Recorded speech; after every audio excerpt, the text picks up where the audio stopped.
Hey, what's up, everybody? It's a beautiful Friday night. We just left the restaurant. I just got home. Man, they're playing some great music on the radio. Listen to this.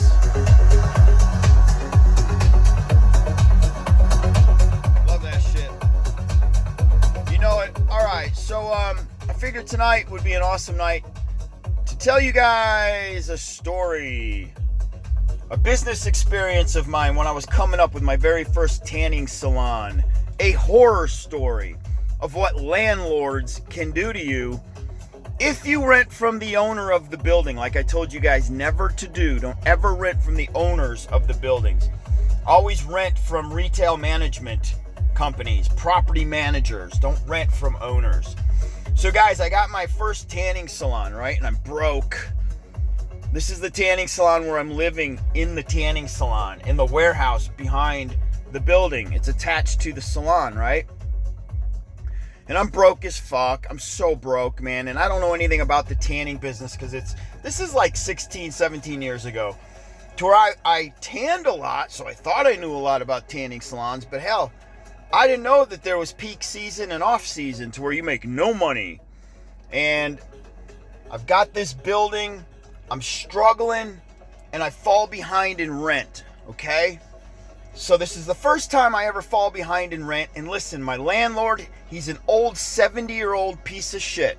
This is where I learned, don't ever rent from the owners of the buildings.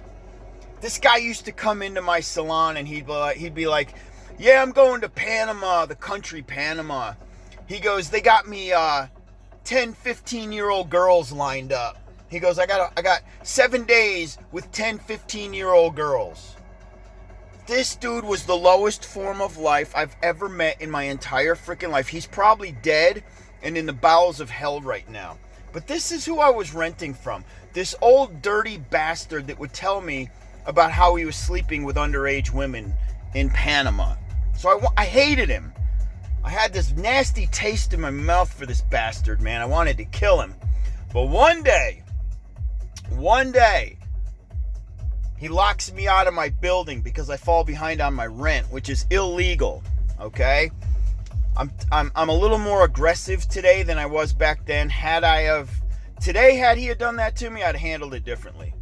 He locks me out, guys. I'm 20 days late on my rent. I call him. I had already worked it out to where I was going to have him paid by the end of the month. But after I get off the phone with him, I was with my wife today, girlfriend at the time, Jennifer. Her and I were out in about 2 cities over. By the time I made it back to my tanning salon, the dude had changed the locks on me. I'm trying all my keys. I can't get into my salon. I had talked to this bastard only 2 hours prior, and we worked it out. Now he's got me locked out of my salon, which is illegal. So, me and Jennifer go across the street to Burger King and we sit down and we discuss what we're going to do. And I'm thinking to myself, now this bastard hit me with a low blow. Do I call the cops? Do I smash a window? Because I got a lease in my name that says I have the rights to that property. I could smash the window and just get in. Which today, that's what I would have done. I would have smashed the window and got in. Screw this bastard. But instead, I call him up. And I go, hey man, you locked me out. How am I supposed to make the money for the rent? He goes, I don't care about that. He goes, the way I look at it, if you don't pay me the rent, you got 5 tanning beds in there. I could at least get $500 each for those tanning beds. My rent was only $1,600, by the way. So he was like, I'll make out better because I'm going to get $2,500 for your tanning beds. I was like, oh, okay, so that's how we're going to play. Let me call you back. Me and Jennifer are talking, and we decide that we're going to give him all the money we have. I'm going to lie to him and tell him I'll have the rest of the money at the end of the month. And by the way, guys, it's Christmas. It's a week before Christmas. He locks me out of my tanning salon. Oh, for being 20 lousy days. The first time ever I was late on rent. Ever. 20 days, and I called him to work it out. He still locks me out right before Christmas. So I call him and I go, hey, I have, the rent was $1,600 and I remember I had half. So I'm like, I'm going to meet you in Helena and I'm going to pay you half the rent if you give me the keys, I'll make sure I work all the way through Christmas and I have the other $800 for you at the end of the month, at the end of December. He goes, okay, come on. We drive all the way out to Helena, 35 minutes away. I sit down with this dirty bastard and I want to choke him out. I want to smash his face. I want to break his arms and his legs. But I'm sitting across from him in his desk and he's talking to me and trying to give me advice. And I just want to freaking, you know what I'm saying, tear his eyes out. We're all said and done. He slides me over the key. Now, what he doesn't realize is I'm about to take that key, okay? And I'm about to start pulling all my shit out of that damn room. And I'm fooling this bastard, okay? The problem is I don't have anywhere to go. I don't have anywhere to take my tanning beds. So the very next day, I do know of a location that's right in front of Walmart. It's not even a mile up the road. I call the landlord. It's awesome. It is an AT&T that went out of business. Gorgeous. The for lease signs are in the window.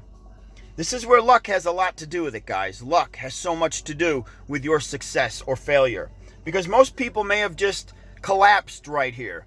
I didn't. I came up. He wants to play dirty pool. Let me come up with a dirty pool plan. And this is why street smarts is going to get you real far in business. If this ever happened to you, you got to know how to get your way out of it. Otherwise, it's game over. Guys, I was living in that freaking salon. So he locked me out of my house and my business. Everything I owned was in there. So I had to outsmart this guy. So anyhow, I go to this AT&T. They go out of business. I'm like, thank God, there's a gorgeous building. Now I just have to secure it. It's right in front of Walmart. We're talking A+ real estate. I'm going to do so much better there anyway. I call the sign, the phone number in the window. It gets even better. The luck gets even better. The retail management company goes, well, it's still under lease, but they'll probably let you sublease it from them. They still have 3 years on their lease that they're paying for. They go call the guy from AT&T and see if he'll sublease it to you. I call him and I say, listen, will you sublease your AT&T? And I'm also looking for 3 free months to get started. The dude totally agrees with subleasing it. He totally agrees to the 3 free months. No security deposit. Nothing, guys. This guy wanted nothing. He just wanted me to take his lease over in 3 freaking months. So I agree. They draw the paperwork. Literally, y'all, this shit took about 3 days from me making that phone call to me signing the sublease and getting the key to that property. Now, I didn't move any of my shit out of the property that I was locked out of. We get the key. Check this out. This is great. We get the key. Now we're moving into Christmas Eve. Okay? Jennifer and I are back at Burger King. We're eating. Now, across the street, I'm eating a BK broiler, by the way. Grilled chicken sandwich. You can see, it's called the Funky Monkey. That was my tanning salon. You could see the Funky Monkey from the Burger King. Jennifer and I are sitting there eating, talking about the next move because now we got the keys to the building. We're sitting there and that old dirty bastard drives in to the Funky Monkey parking lot. He parks in front of my doors. He doesn't know I'm watching him. He parks in front of my doors. He gets out and he looks in the windows. All my shit's still in place. It's all, look, if it had been 1 day later, I'd have started moving everything out of there because I got the keys already. But all my shit is still in place. He's just looking to make sure I'm still there. That's what he's doing. He's looking to make sure I hadn't moved anything out. I hadn't lied to him. I didn't play him.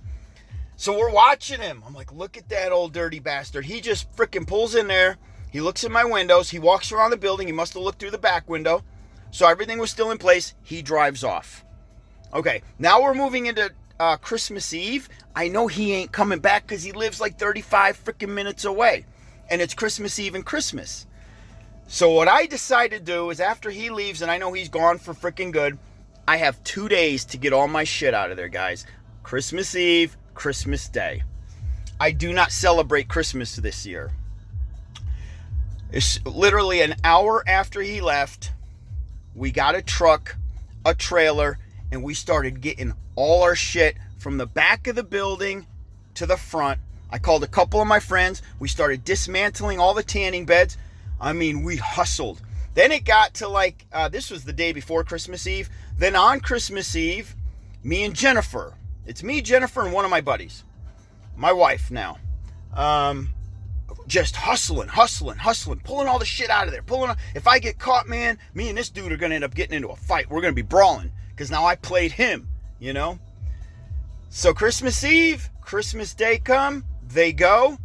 By the end of Christmas night, I'm down to like my last tanning bed, and I've left a ton of shit. Just a bunch of scrap shit that needs to be thrown away. But I'm down to about my last tanning bed. My buddy comes and helps me. It's me, Jennifer, and my buddy. We get the last tanning bed. I call another friend of mine, and I go, look, bro, if you can bring a truck out here, I left a lot of good shit. There's some great furniture. You can have all the furniture that's in the building if you just clean up all the scrap shit I left. He agrees to do that. So by the day after Christmas, the entire place is cleaned from top to bottom. There ain't shit left in there. Everything's moved to the new location. And the dude doesn't even know where my new tanning salon is. He has no idea. I throw the keys in the building. I go to the new joint. I now have my new salon and everything. I'm now going to either have to live there, or finally Jennifer lets me come stay with her. Jennifer's like, you come live with me. She takes me in, man. You know, that was another turning point in my life, to where that's why you guys got to have an awesome woman in your life, because if it weren't for Jennifer, I don't know what I would have done. She saved me in that respect. Jennifer takes me in. I now have a new tanning salon. Me and Jennifer are partners. She starts working with me in this new salon. We build it. I build all the rooms myself. We wire all the tanning beds. We do everything ourselves. We didn't have the money to hire nobody. I get my business license swapped over to the new building. I think from the day I moved, Christmas, all that crap, moving into New Year's, it was probably only 10 to 12 days later, I was open for business in my new room, in my new place. Now, we had a hair salon. We added hairstylists. Man, this place was freaking rocking. Rocking, man. I succeeded. I played this son of a bitch, and I knew he couldn't do nothing to me because the lease was null and void. The day he locked me out of the building, the lease was null and void. He couldn't take me to court. He couldn't do anything to me. So, we got the new spot. Here comes my wife, as a matter of fact. There she is. Say hey. Hey, yo. What's up, Jenny, yo? All right. So, we got the new spot. Now, check this out. About a month into the new spot, right? I'm sitting behind the counter. My hairstylists are doing their freaking thing. I'm signing in my tanners. They're coming in one at a time. And who comes walking in the freaking tanning salon? The old piece of shit landlord from the building up the road. He walks in there and he thinks he's going to play me. He thinks he's going to be a tough guy to me. But you see, he's on my stomping ground now. Okay? I know the law. I know there's nothing this dude can do to me. Nothing. Okay? He walks in and he starts giving me an attitude. And he's talking low so my customers don't hear.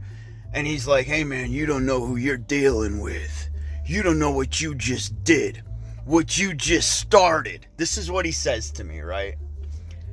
So my eyes blow up. Yeah.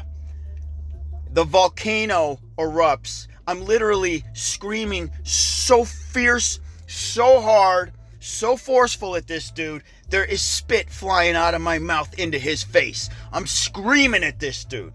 I grab his collar. I turn him around. As I'm screaming at this piece of shit, I'm walking him out of the front door.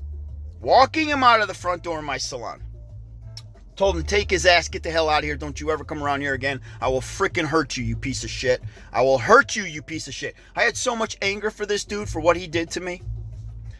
So he leaves. He leaves. This ain't the end of the story. It gets crazy, y'all. He freaking leaves. About 2 hours later, my phone's ringing. My freaking phone's ringing. And it's him. So I'm like, yeah, I'll answer it. I'll keep going. Let's do this, you piece of shit. You want to keep freaking brawling with me? Let's brawl. I answer the phone. His name was Joe, by the way. I go, what's up, Joe? Joe goes, hey, listen, man.